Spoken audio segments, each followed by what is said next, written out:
Often, when I am deeply relaxed, a strong feeling to die comes up in me. In these moments I feel myself as part of the whole cosmos, and I want to disappear into it. Is it suicidal?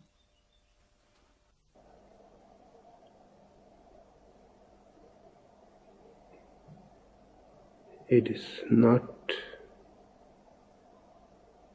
a suicidal desire.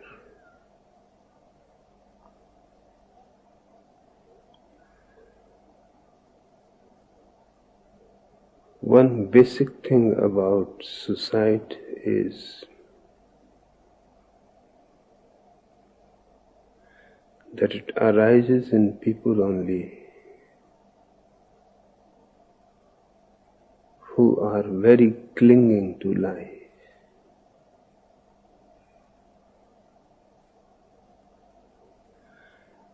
And when they fail in their clinging, the mind moves to the opposite pole. The function of the mind is of either or. Either it wants the whole or none of it.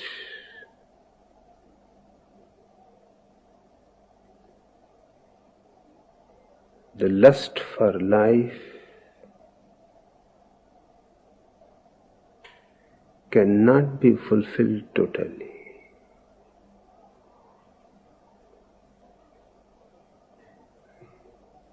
Because life as such is a temporal thing.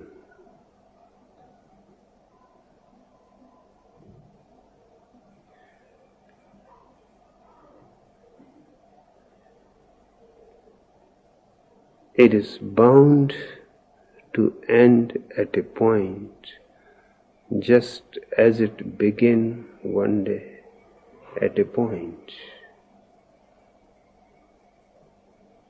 You cannot have a line only with the beginning. Somewhere or other, there is bound to be an end. So the people who commit suicide are not against life. It appears so. They want life in its totality. They want to grab it whole. And when they fail, and they are bound to fail,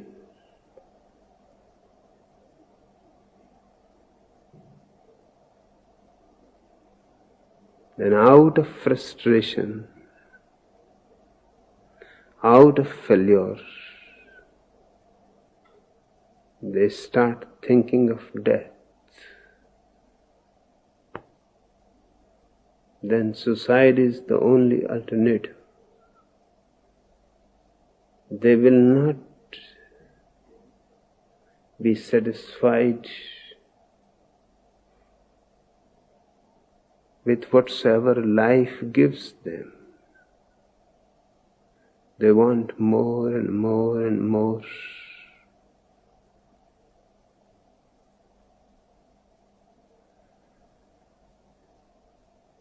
Life is soft, and the series of the desire for more and more is infinite. So the failure is certain. Somewhere or other there is bound to come a moment when they will feel they have been cheated by life. Nobody is cheating. They have cheated themselves.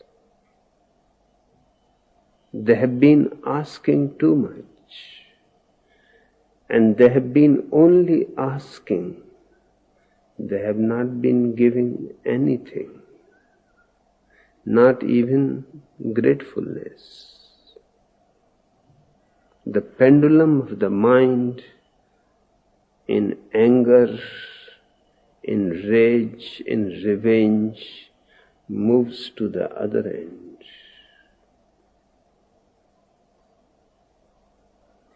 Still they do not know that with whom they are taking the revenge. They are killing themselves. It does not destroy life. It does not destroy existence.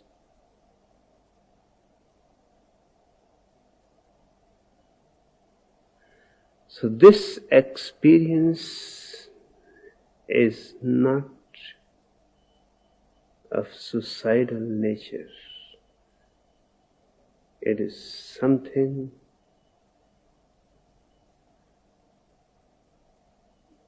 similar to suicide, but on a very different level and in a very different dimension. When you are relaxed, when there is no tension in you, when there is no desire, when the mind is as silent as a lake without any ripples,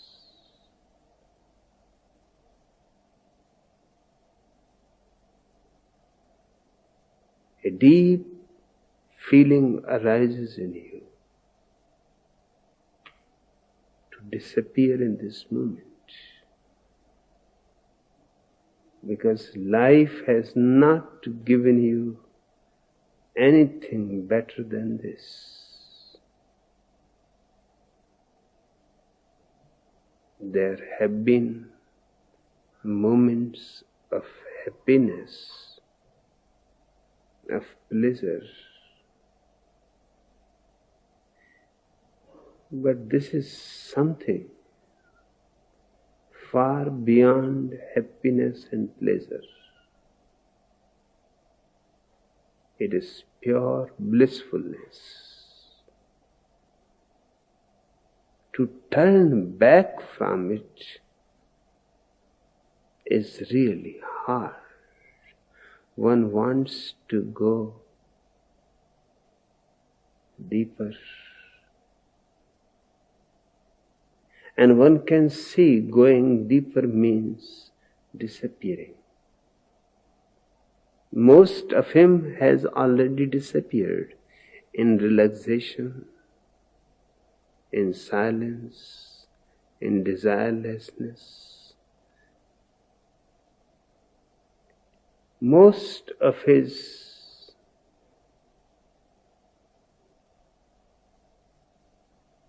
personality has already gone. Just a small thread of the ego is still hanging around. And he would like to take a jump out of this circle of the ego. Because even if relaxing within the ego brings so much benediction, one cannot imagine what will be the result if everything is dissolved. That one can say, I am not, and existence is.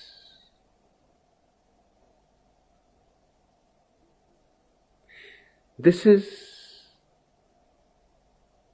not suicidal instinct. This is what basically is meant by spiritual liberation. It is liberation from ego, from desire, even from the lust of life. It is total liberation. It is absolute freedom.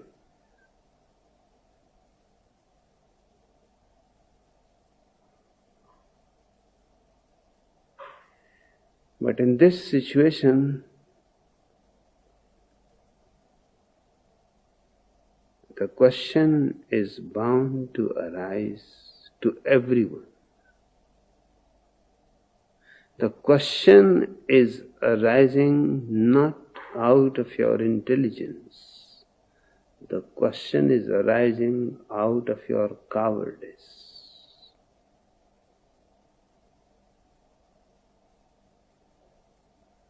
You really want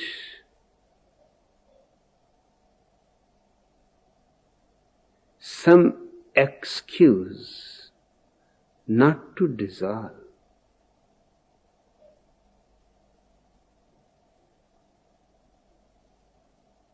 not to evaporate into the infinite.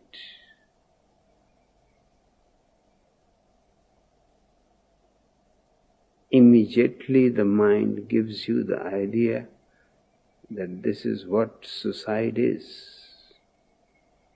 Don't commit suicide. Suicide is a sin. Suicide is a crime. Come back. And you start coming back. And coming back means you become again tense. Again full of anxieties. Again full of desires. Again the whole tragic drama of your life.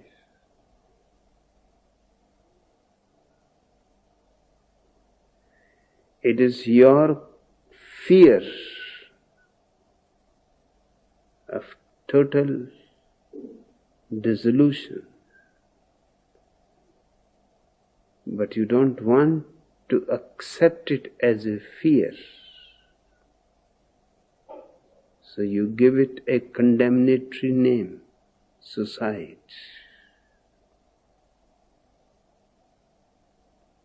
It has nothing to do with suicide. It is really going deeper into life.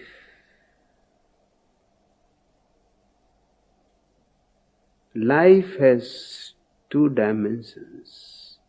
One is horizontal, in which we are all living, in which you are always asking for more and more and more. The quantity is not the question. No quantity is going to satisfy you. Horizontal line is the quantitative line. You can go on and on. It is like the horizon. As you go on, the horizon goes on receding back. The distance between you and the goal of your more and more, the goal of your desires, remains always exactly the same. It was the same when you were a child. It was the same when you were young. It is same when you are old. It will remain the same to the last breath of yours. The horizontal line is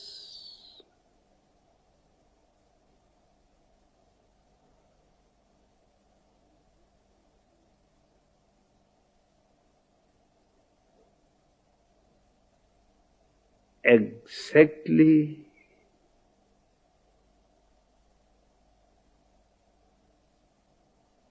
an illusion. The horizon does not exist, it only appears. There, just perhaps few miles away, the sky is meeting the earth. It meets nowhere.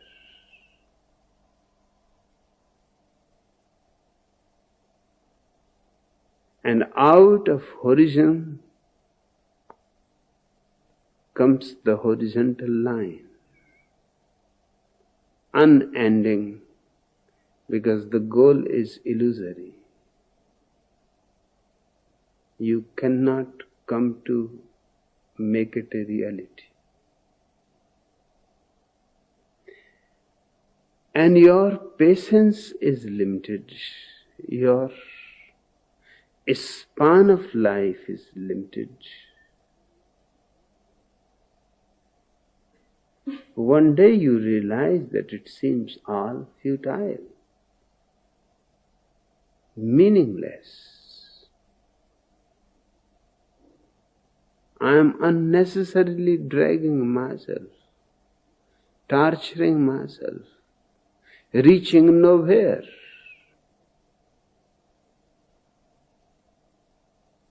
Then the opposite of it arises in you.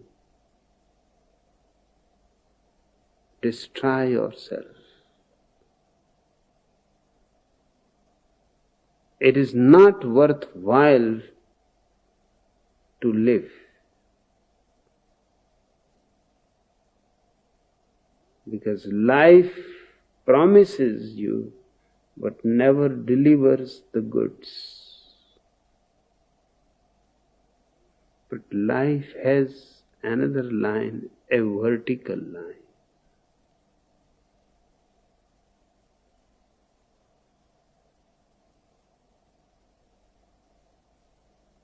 The vertical line moves in a totally different dimension.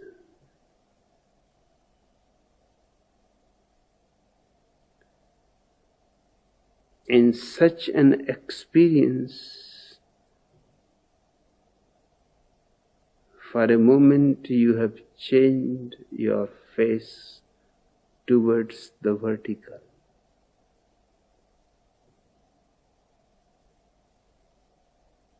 You are not asking, that's why you are being given. You are not desiring, that's why so much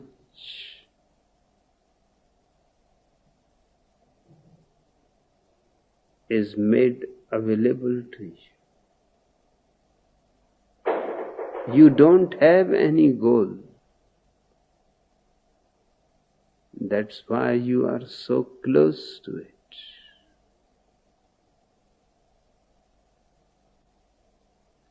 Because there is no desire, no goal, no asking, no begging. You don't have any tension. You are utterly relaxed. In this relaxed state is the meeting with existence.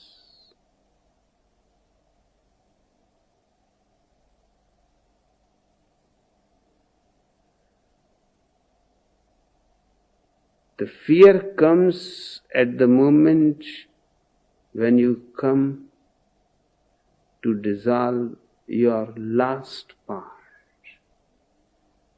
because then it will be irrevocable. You will not be able to come back. I have told many times a beautiful poem of Rabindranath Tagore. The poet has been searching for God for millions of lives. He has seen him sometimes far away near a star, and he started moving that way. But by the time he reached the star, the God has moved to some other place. But he went on searching and searching. He was determined to find God's home.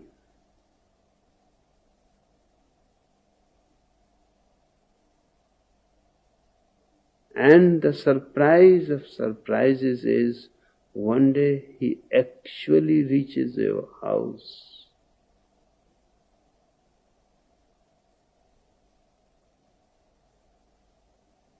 where on the door is written God's home.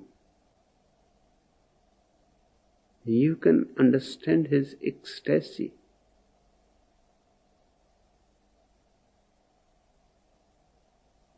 You can understand his joy.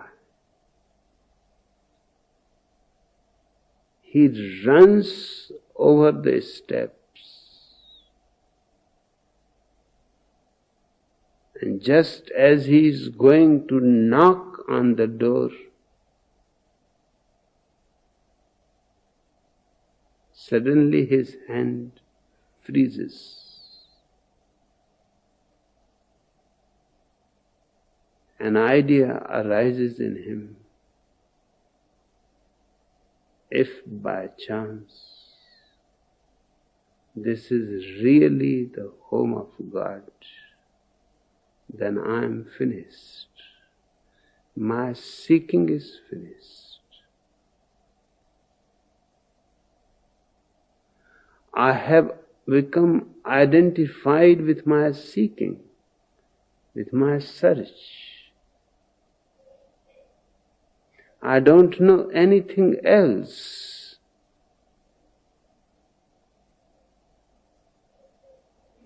If the door opens and I face God, I am finished. The search is over. Then what? Then there is eternity of boredom. No excitement, no discovery, no new challenge, because there cannot be any challenge greater than God.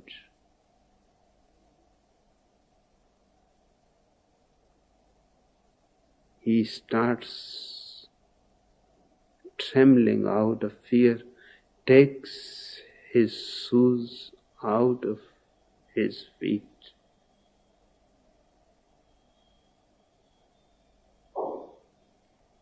Descends back the beautiful marble steps.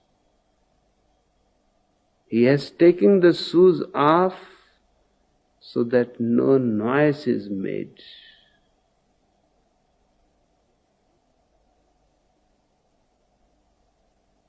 The fear is hearing the noise on the steps.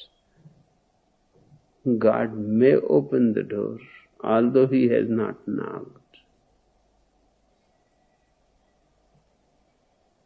And then he runs as fast as he has never run before. He used to think that he has been running after God as fast as he can, but today suddenly he finds energy which was never available to him.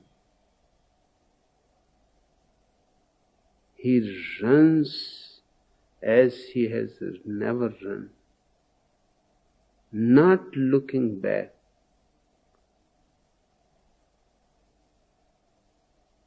And the poem ends that I am still searching for God. I know His home, so I avoid it and search everywhere else. The excitement is great. The challenge is great.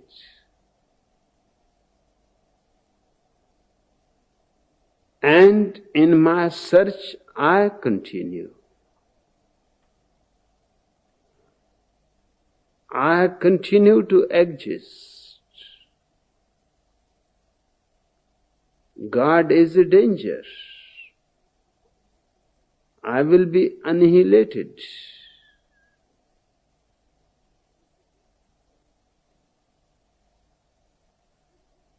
And now I am not afraid even of God because I know His home.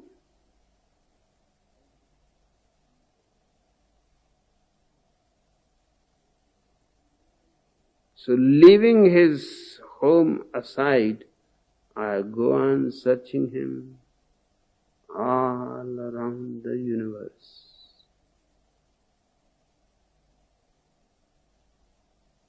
And deep down I know that my search is not for God. My search is to nourish my ego. I place Rabindranath as one of the greatest religious men of this century. Although he is not related ordinarily with religion, but only a religious man of tremendous experience can write this poem. It is not just ordinary poetry. It contains such a great truth.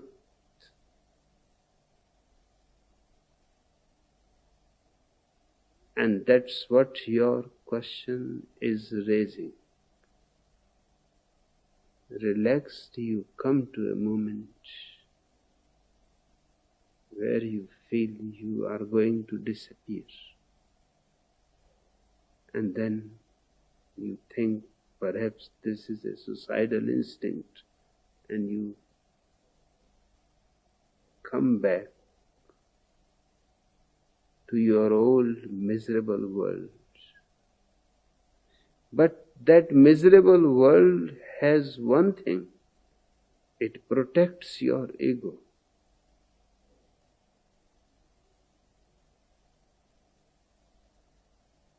It allows you to be.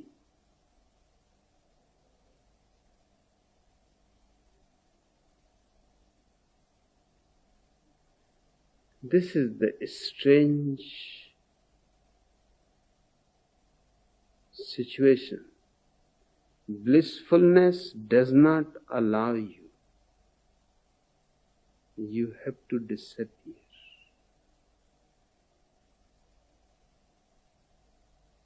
That's why you don't see many blissful people in the world.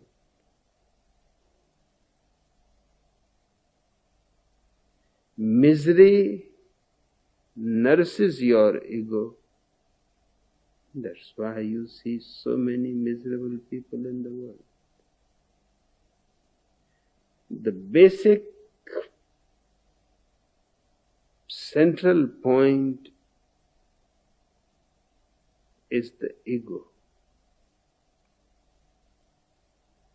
So you have not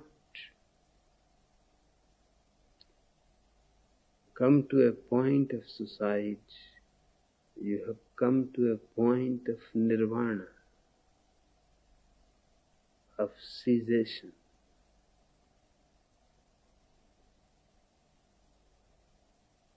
Of disappearance.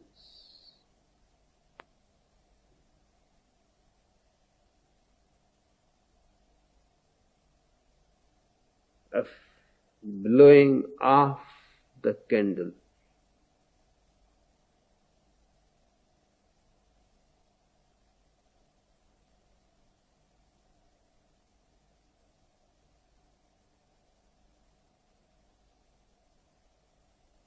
This is the ultimate experience. If you can gather courage,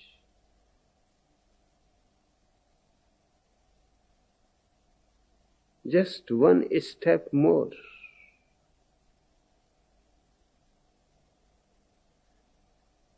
the existence is only one step away from you.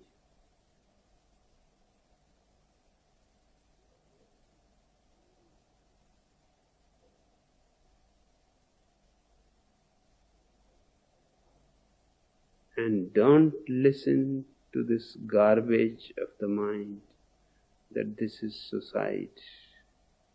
You are neither drinking poison, you are neither hanging yourself with a tree, you are not shooting yourself with a gun.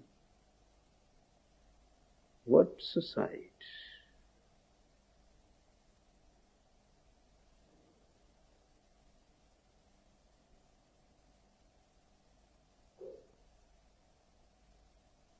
You are simply become thinner and thinner and thinner, and a moment comes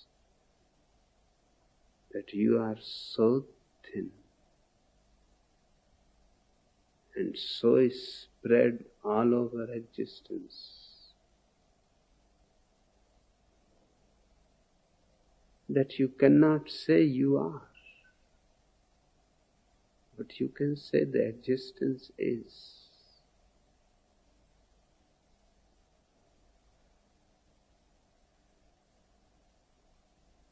This we have called enlightenment.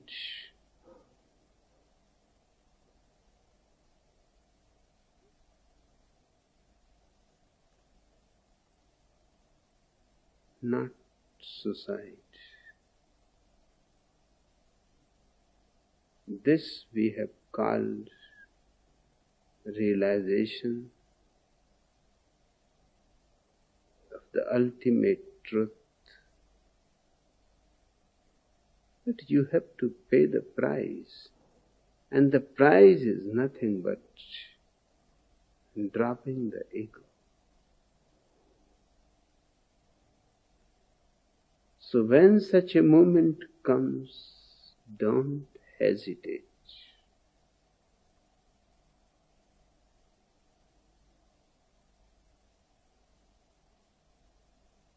Dancingly disappear.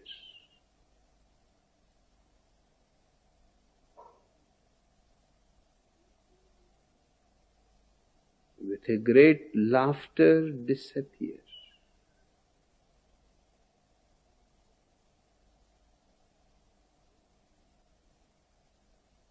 Songs on your lips disappear. And I am not a theoretician. This is not my philosophy.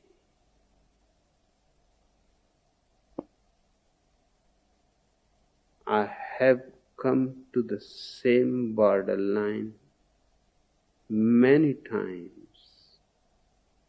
and turned back. I have also found the home of God many times and could not knock.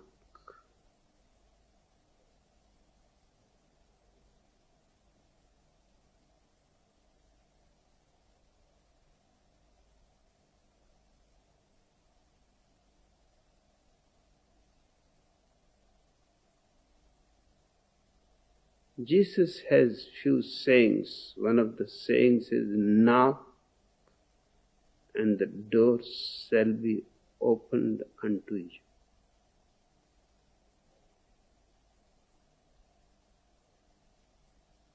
If this sentence is going to have any meaning,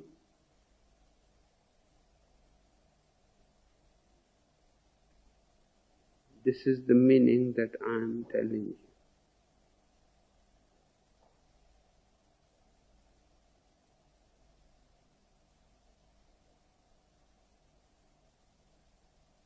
So when this moment comes of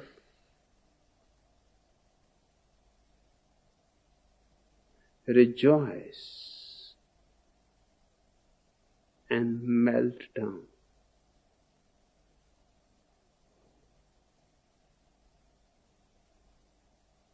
it is human nature and understandable that many times you will come back.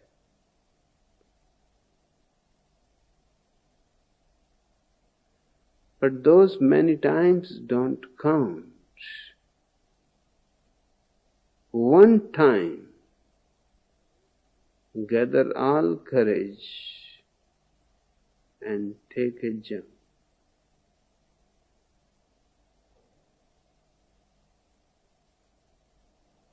You will be, but in such new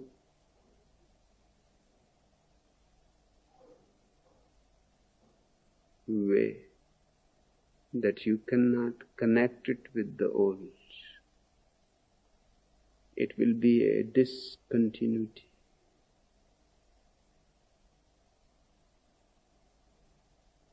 The old was so tiny, so small, so mean.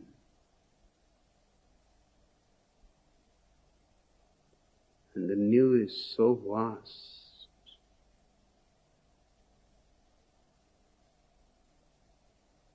From a small dewdrop, you have become the ocean. But even the dewdrop is slipping from a lotus leaf, trembles for a moment, tries to hang on a little more because he can see the ocean. Once he is fallen from the lotus leaf, he is gone. Yes, in a way, he will not be. As a dewdrop, he will be gone. But it is not a loss. He will be as oceanic, and all our oceans are limited.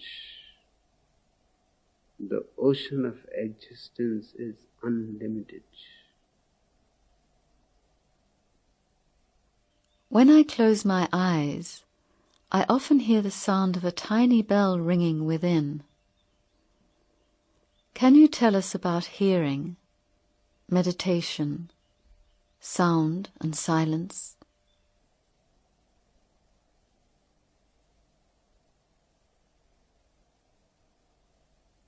It is possible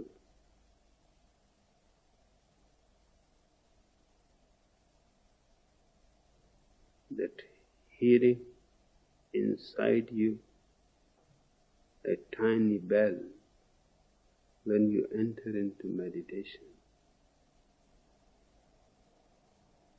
may be related to your past life.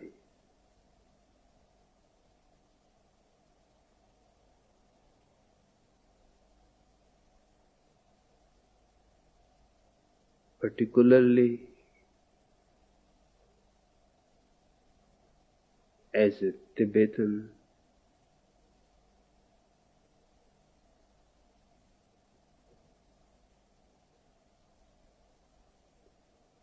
because for centuries in Tibet this has been the conditioning of the mind.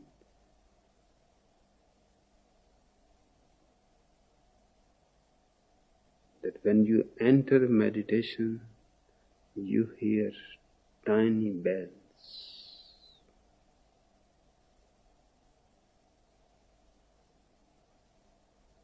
And if a conditioning has been too long, it is carried in new lives.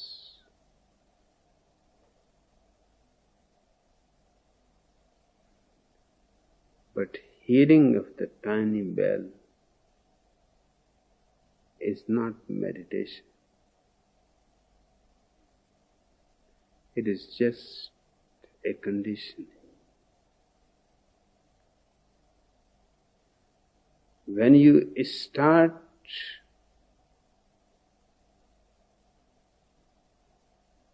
entering into total silence, where no bells are ringing, then meditation begins. The tiny bell rings in the mind.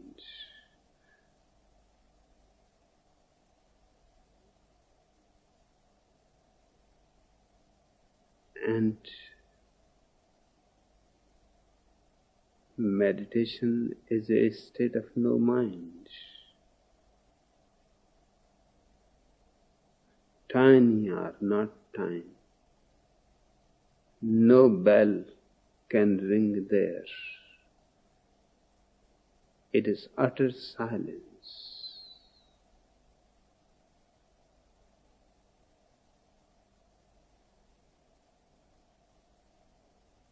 But many religions, particularly in the East, and the most prominent is the Tibetan religion, who has used tiny bells.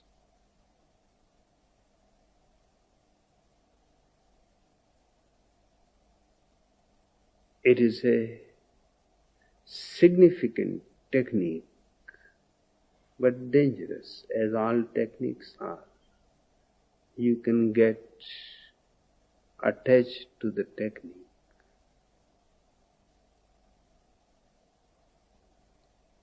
If you listen to a tiny bell for hours, it will be a hypnotizing effect on your mind. Thinking will stop. Only the bell will go on ringing. Even when you have stopped the bell, it will go on ringing in the mind.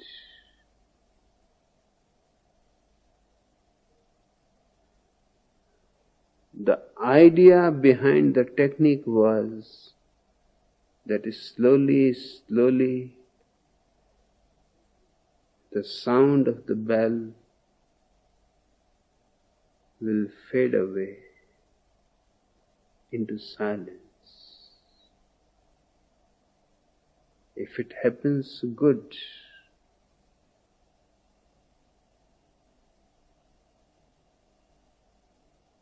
But greater possibility is that you will become attached to the bell. And it gives great peace. It will give you a feeling of great well-being, because the mind will not be thinking. It cannot do two things.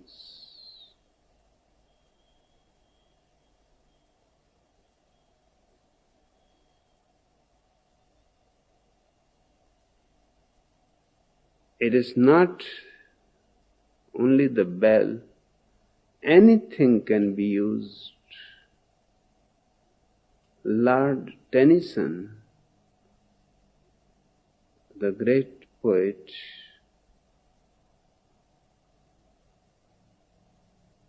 was embarrassed to recognize in his autobiography that from his very childhood he does not know how.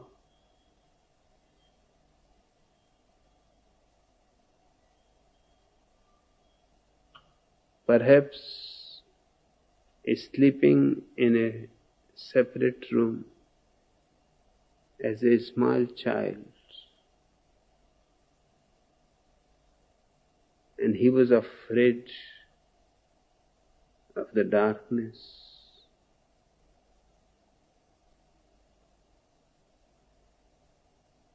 Just to make sure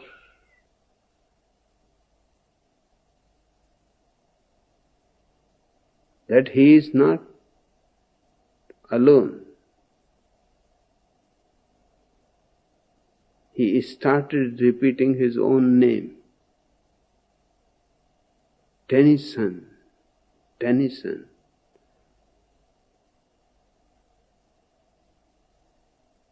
And repeating his own name, he forgot all about darkness and the ghosts and all kinds of creatures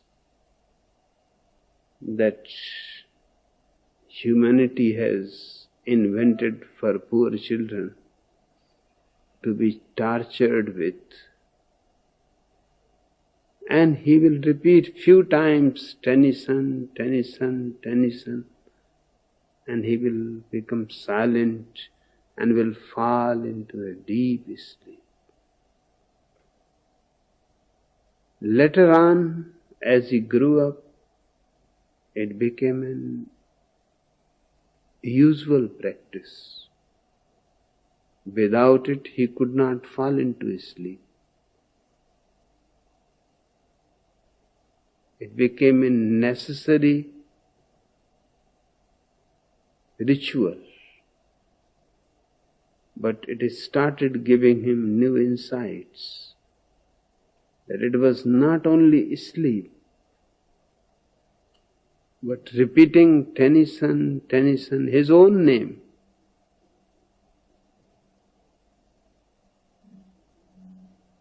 He becomes silent, peaceful. He becomes somehow more than the body, somehow immaterial.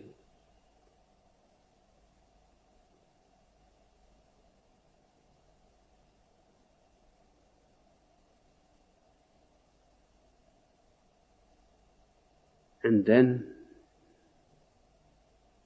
as he came to know about meditations, he had already developed a technique his whole life. He tried it for meditation, and it worked. Just as it was leading him into deep sleep, it started leading him into deep relaxation, a great peacefulness.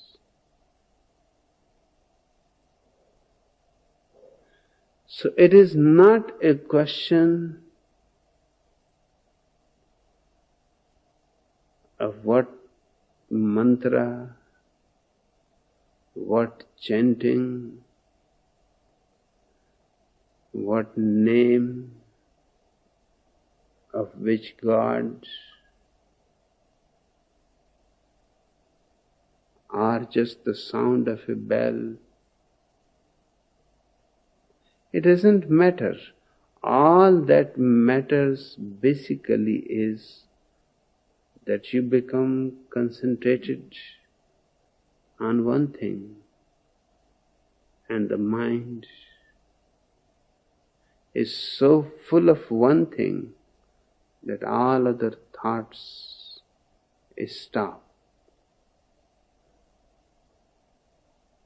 And any one thing for a long time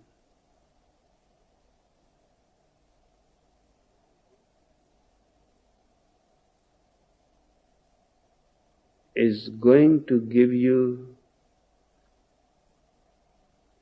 a certain kind of hypnotic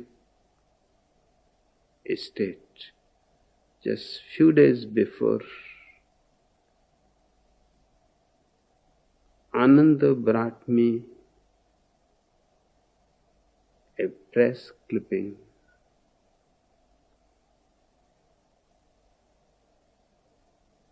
The man was authentic in writing it. He was puzzled, he could not understand what was the matter. He was listening to me, he had come as a journalist to report.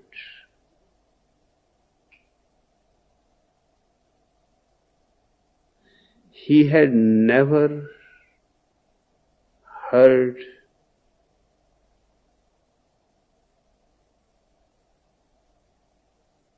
so long discourses.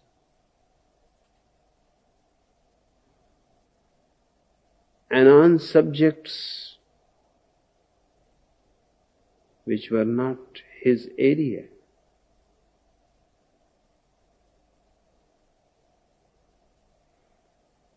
So he reports on me. What is striking, he reports that first Bhagwan speaks very slowly, with gaps, sometimes with closed eyes, and sometimes he looks very intensely at you.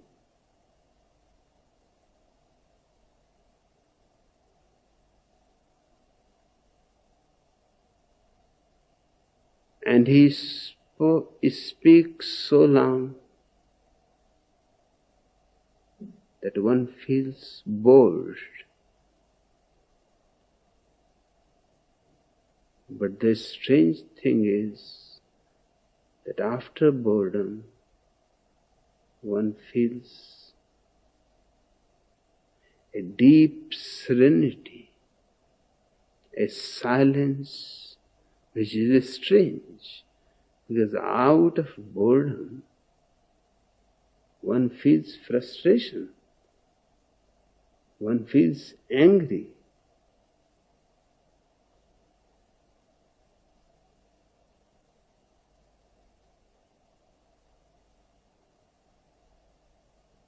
But he has observed well his own mind, that one feels a certain serenity, silence, peacefulness. And finally, it seems that a kind of hypnosis has happened. Perhaps this is Bhagwan's method to speak so slowly,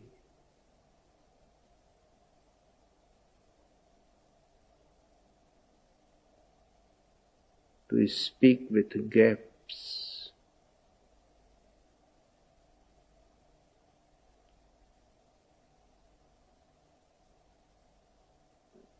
That you start feeling bored, but out of that boredom a serenity, which is strange for him.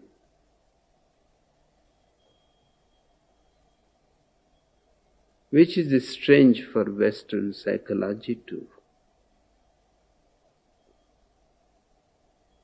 That if boredom is used rightly, it is going to create serenity, peacefulness,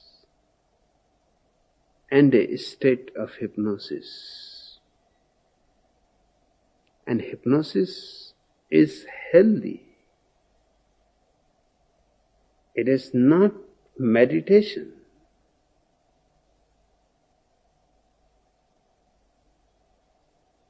But it is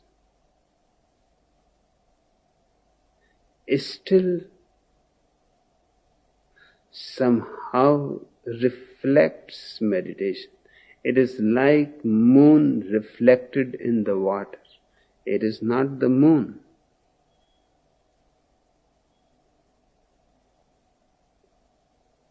But it is still a reflection of the moon.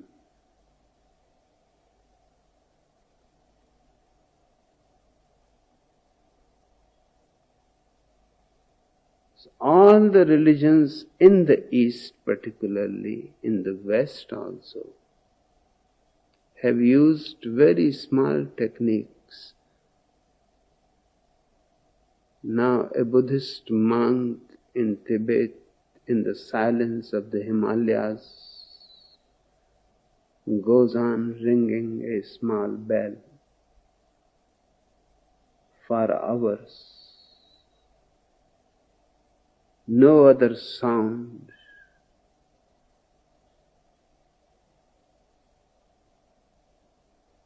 The whole universe around him is silent. The only sound is the bell. Naturally, his mind starts getting bored. He starts feeling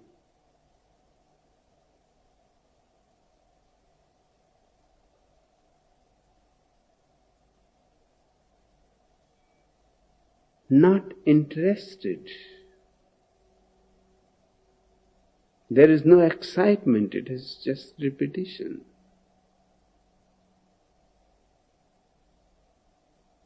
But that is the point. If the bell can be stopped, and the bell has to be stopped, but the mind will go on listening it for a little time longer. He has become so much accustomed to listen it that he will go on listening it.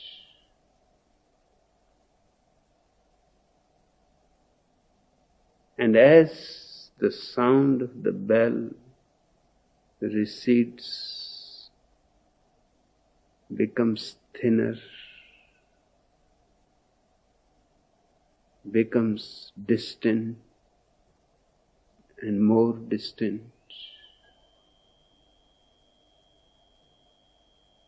the mind is left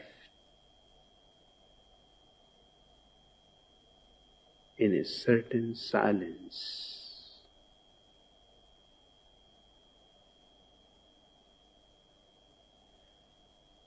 This silence either can give you hypnosis, and hypnosis is another name of deliberately created sleep.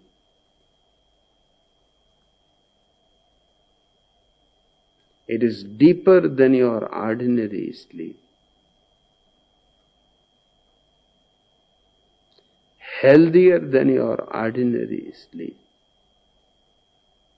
rejuvenates you within minutes, which your ordinary sleep can do only in 8 hours.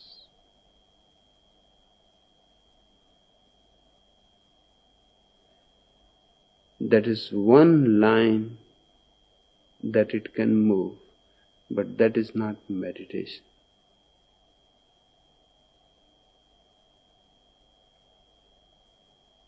The other line is listening to the bell inside you going distant and distant. You become more and more alert. so that you can listen it, even though the sound is going distant from you. Now you have to be more conscious to listen it. First, you were unconscious and you were listening it. Now it is going distant. You have to be very alert, very conscious. And a moment comes when the sound disappears. You have to be perfectly conscious. You have taken a different route. This state of consciousness is meditation. I am not against hypnosis. What I am against is hypnosis should not be understood as meditation. Hypnosis is of the mind and good for the mind, good for the body. Meditation is neither of the body nor of the mind.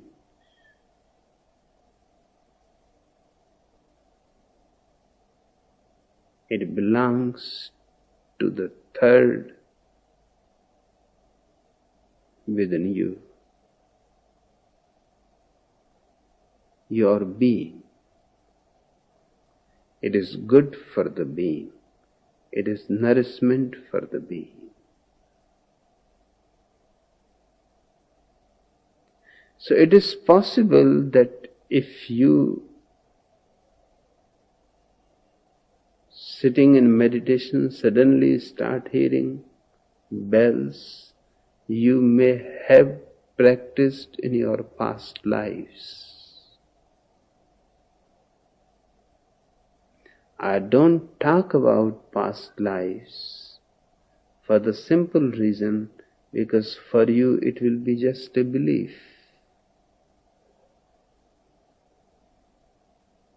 But the question was such that I had to bring the past life in because it has nothing to do with this life. He has not practiced meditation on the sound of bell.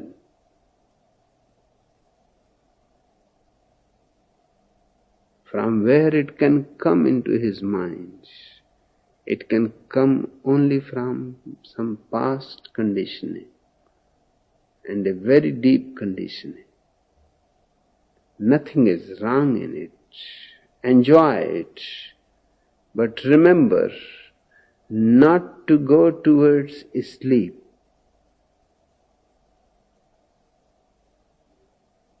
Go towards more consciousness. Sleep is unconsciousness, so they are diametrically opposite directions. And there comes a point from where you can move either way.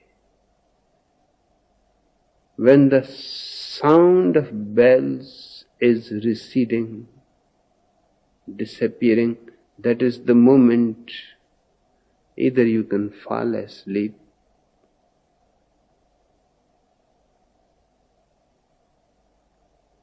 which is good, but which is not meditation, and which is not going to give you any spiritual experience. If you remain alert, aware, the sound disappears, only silence remains. Consciousness and silence together is what meditation is all about. I once drew a picture of a lovely flower blossoming. It had a faint light coming out of the just opening bud. The leaves were strong and healthy, but the roots were underdeveloped and weak. This picture was to symbolize me, but I am worried by the roots as they contradict the promise of the blossom.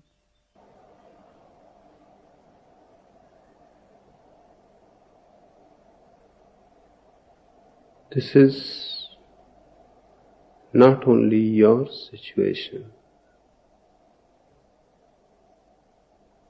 This is the situation almost of all human beings. Their roots are weak.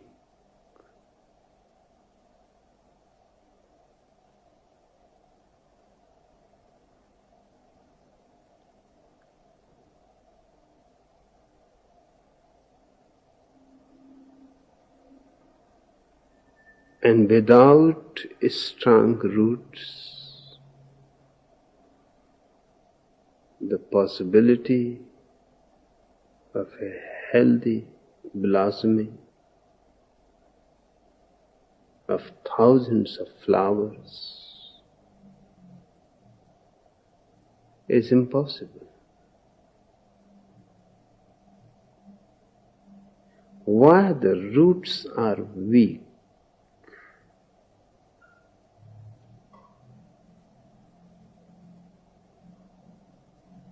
They are kept weak.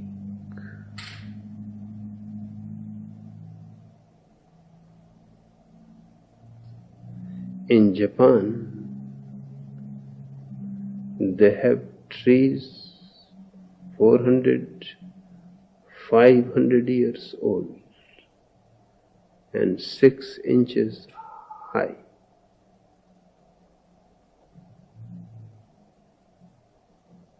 It is considered to be an art. To me, it is simple murder.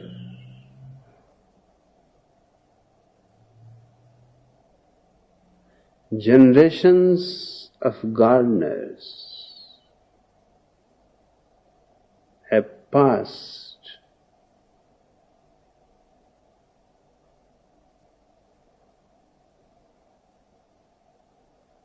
keeping those trees in this situation. Now a tree which is 500 years old, you can see its branches are old, although small. It is a very tiny old man. But it shows on the leaves, on the trunk, on the branches. And the strategy that has been used is they will plant a tree in a mud pot which has no bottom.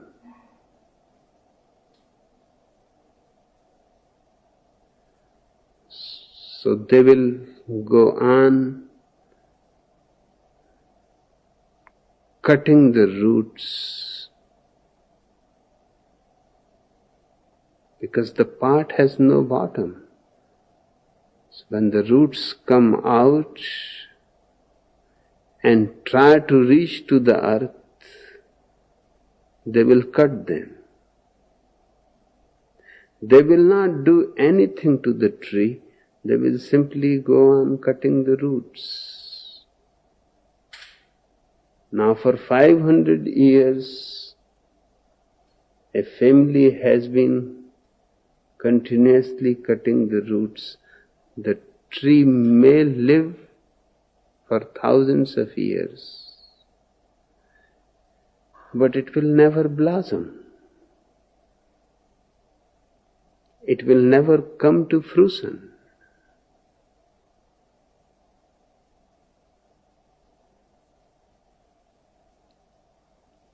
The same has been done to man. All over the world. His roots have been cut from the very beginning. About everything. Every child has to be obedient.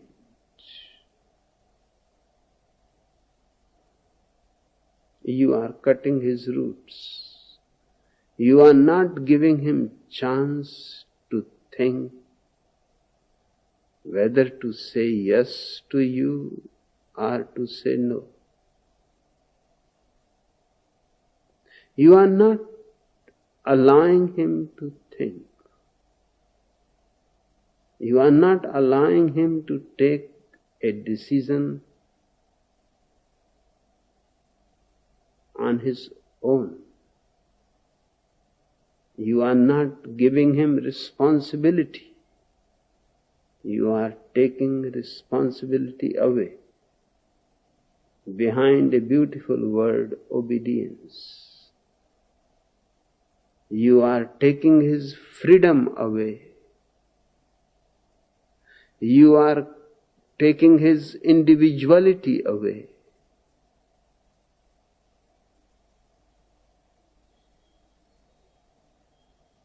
By a simple strategy that he is a child. He does not know anything. The parents have to decide, and the child has to be absolutely obedient. The obedient child is the respected child.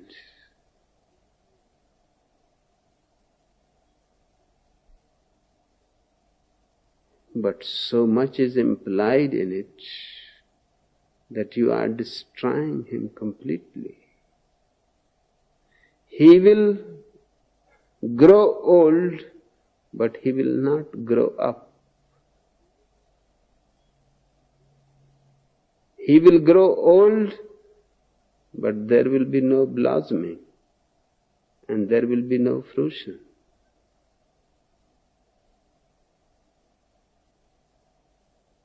He will live, but his life will not be a dance, will not be a song, will not be a rejoicing. You have destroyed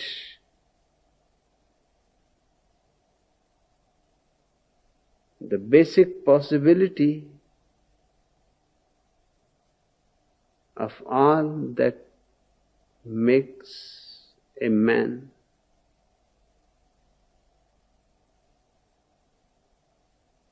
individual,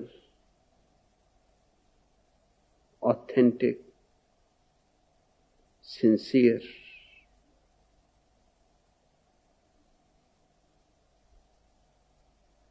Gives him a certain integrity.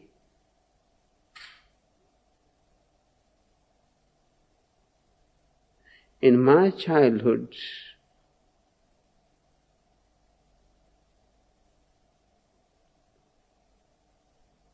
there were many children in my family. I had 10 brothers and sisters myself. Then my uncle's children and other uncle's children.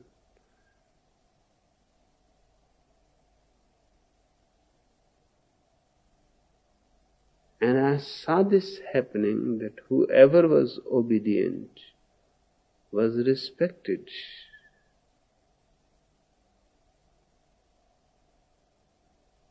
I had to decide one thing for the whole life, not only for the family or for the childhood,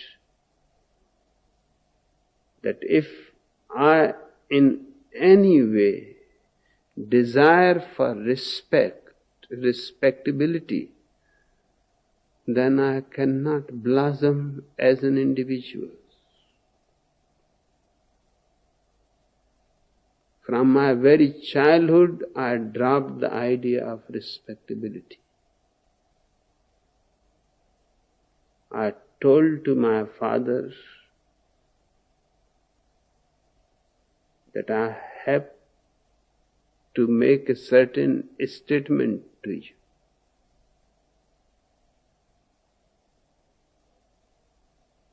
And he was always worried whenever I will go to him, because he knew that there is some trouble. And he said, this is not the way a child speaks to his father, that I am going to make a statement to you. I said, it is a statement through you to the whole world. Right now, the whole world is not available to me. You represent me, the whole world. So it is not a question between son and father. It is a question between an individual and the collectivity, the mass. The statement is that I have renounced the idea of respectability. So in the name of respectability, never ask anything from me. Otherwise, I will do just the opposite.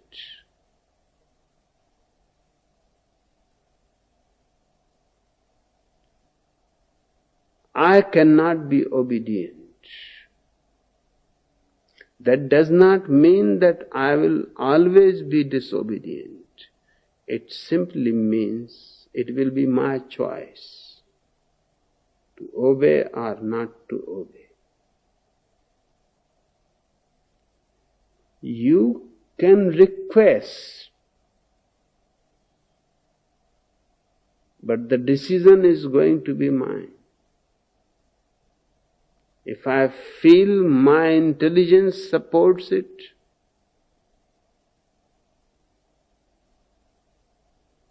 I will do it. But it is not obedience to you. It is obedience to my own intelligence. If I feel it is not right, I am going to refuse it.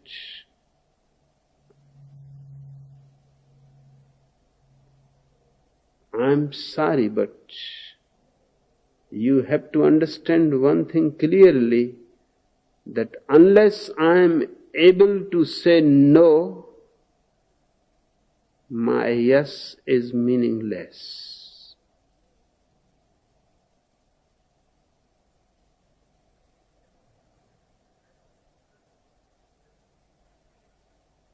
And that's what the obedience does. It cripples you. You cannot say no.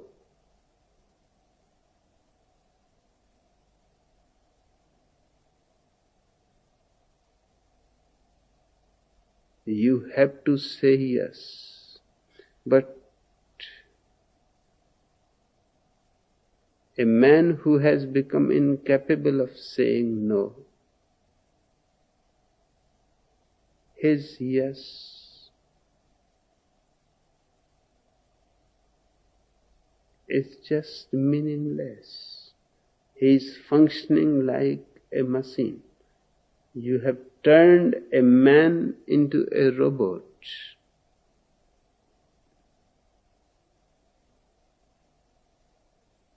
So I said to him, this is my statement. Whether you agree or not, that is up to you. But I have decided, and whatever the consequences, I am going to follow it.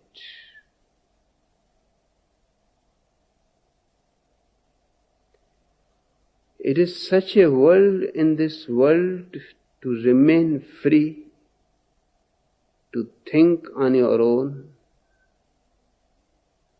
to decide with your own consciousness, to act out of your own conscience, has been made almost impossible. Everywhere in the church, in the temple, in the mosque, in the school, in the university, in the family, everywhere you are expected to be obedient.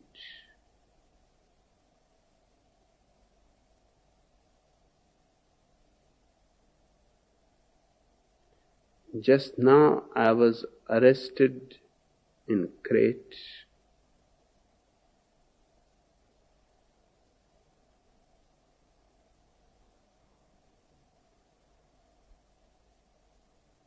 They did not show me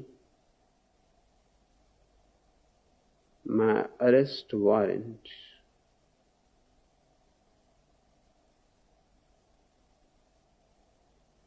I asked them that this is absolutely criminal.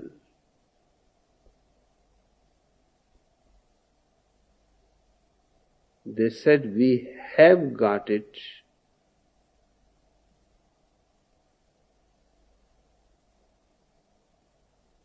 But it is in Greek.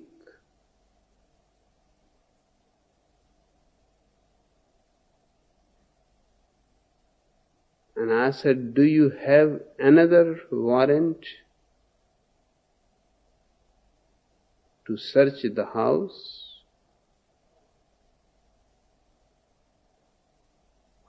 They had none. They had never thought about it.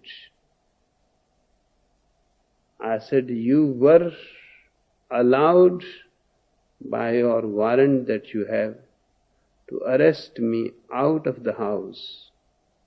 You could not enter the house. You not only entered the house,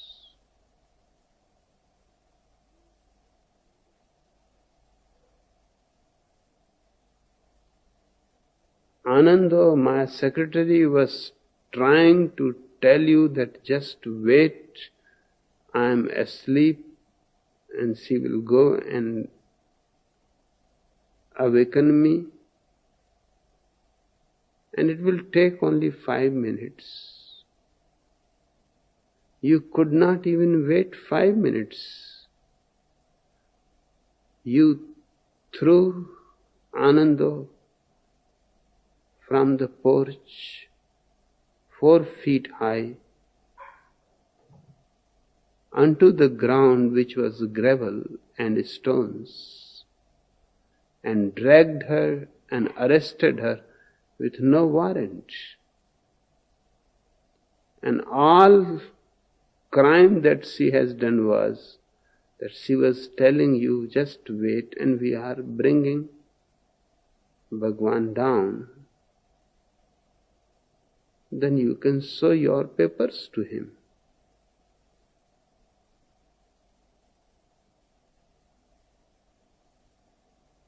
When I was awakened by John, they had already started throwing rocks at the windows, at the doors, breaking the house from all over. I heard noises as if bombs are being thrown. And they had dynamite bombs, and they threatened that they will dynamite the house. On the way to the police station, they stopped in an empty, silent space and gave me a paper describing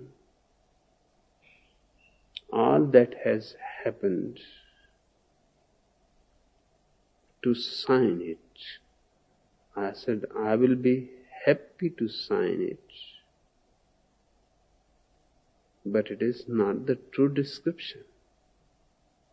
You have not mentioned anything about breaking the house, windows, doors, threatening with dynamite that you will destroy the house. You have not mentioned anything about Ananda, that you threw her on the ground, on the stones, dragged her without any arrest warrant for her.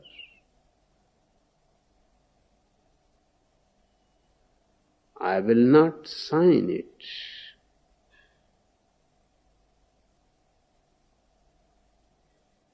You want to cover it. If I sign it, that means I cannot go to the court. You can present this paper that I had signed already.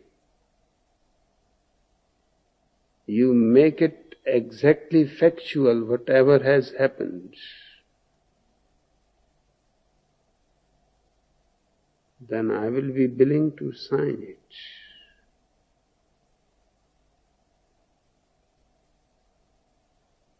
They understood it that I am not the person who can be threatened. They took the paper away and they never asked again to sign it because they were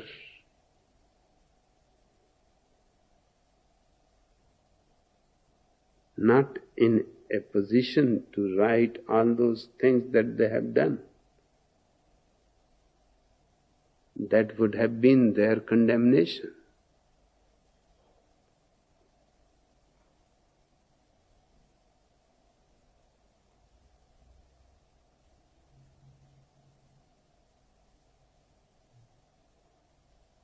They wanted me to send to India by boat immediately.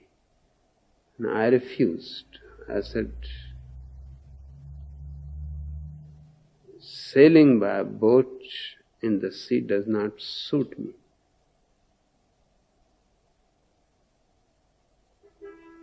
And I will be seasick, and who will be responsible for it? So you have to give me written document that you will be responsible for my seasickness and the damages.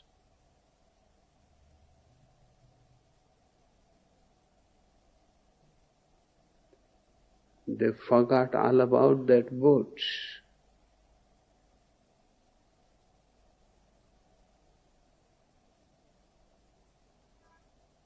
I said, my jet plane is waiting in Athens. You have to take me on the plane from here to Athens, or you have to allow my plane to come here.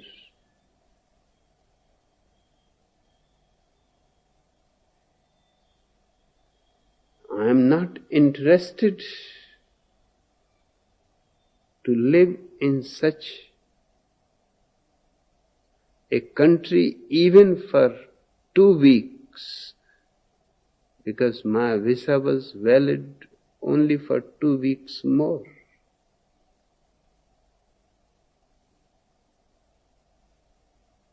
Where government authorities behave in such a primitive, ugly, inhuman way.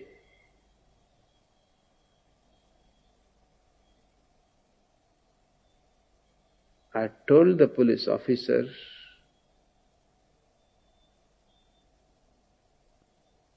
that wherever Pope goes,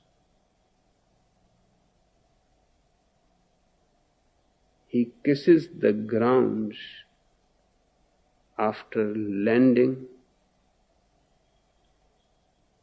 I should start spitting on the ground, because that's what you deserve.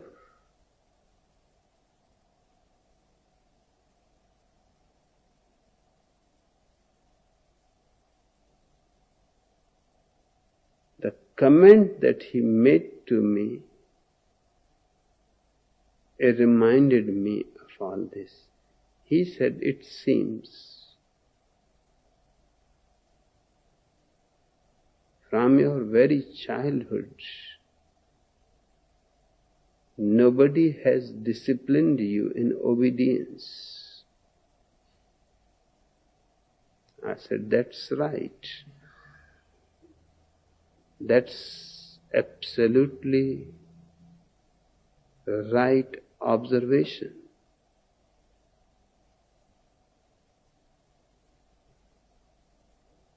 I'm not against obedience. I am not inobedient.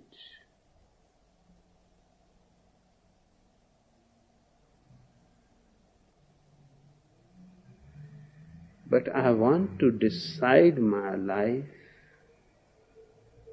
in my own way. I don't want to be interfered by anybody else, and I don't want to interfere into anybody else's life either.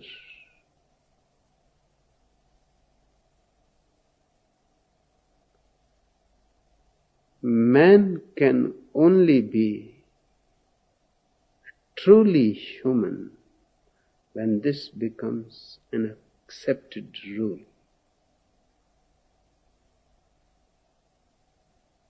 But up to now, the accepted rule was to destroy the person in such a way that his whole life he remains servile, submissive to every kind of authority. Cut his roots so he don't have juice enough to fight for freedom, to fight for individuality, to fight for anything. He has only a small amount of life which will enable him to survive till death relieves him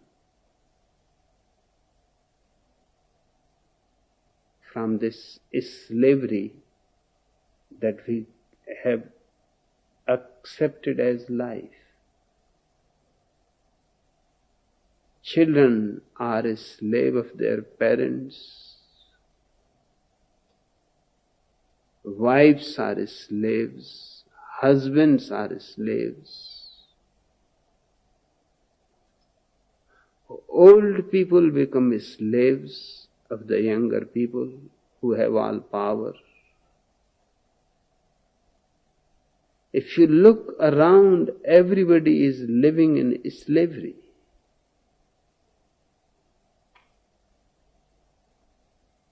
Hiding the wounds behind beautiful words.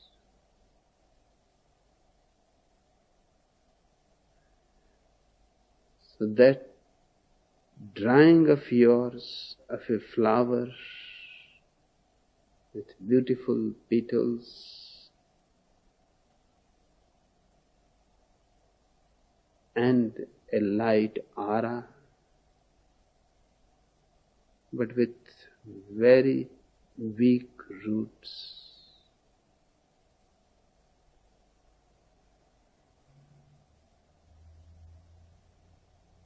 and you felt that it describes you, it describes all human beings.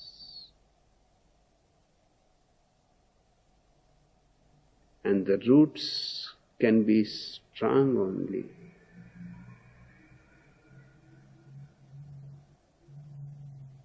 if we stop what we have been doing up to now and do just the opposite of it.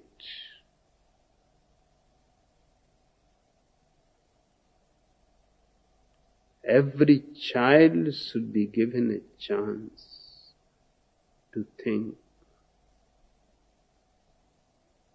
We should help him to sharpen his intelligence.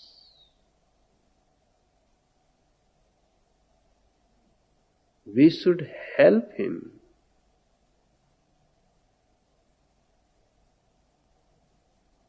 by giving situations and opportunities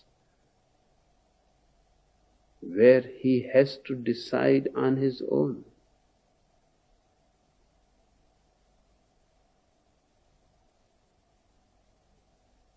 We should make it a point that nobody is forced to be obedient, and everybody is taught the beauty and the grandeur of freedom. Then the roots will be strong. But even your God has been cutting the roots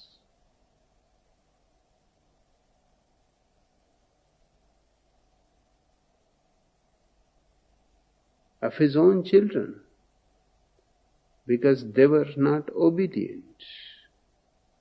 Their disobedience became the greatest sin. Such a great sin that hundreds of generations have passed, but the sin continues. You have not committed it, but you come in the line of hundreds of generations. Somebody in the beginning disobeyed God, and God is so furious that not only Adam and Eve should be punished, but all their generations forever.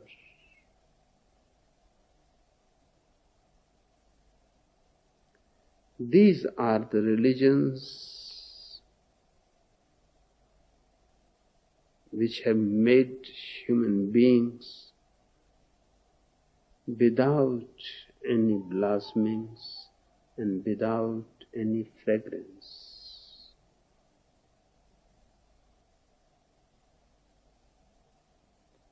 Otherwise, each individual has the capacity to be a Socrates, to be a Pythagoras, to be a Heraclitus, to be a Gautam Buddha,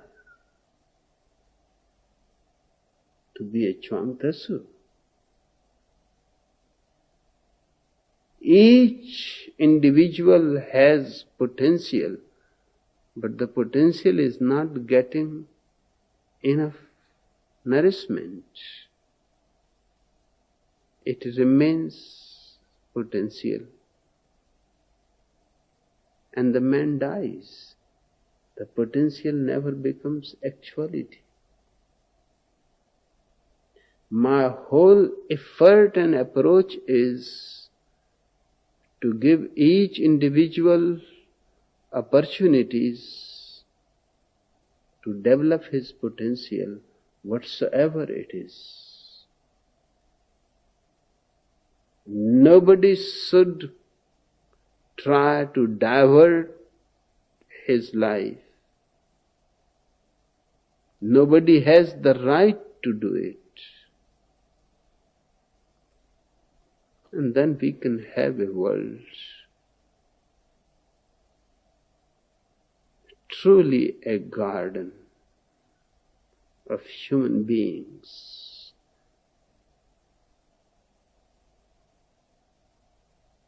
Right now we are living in hell.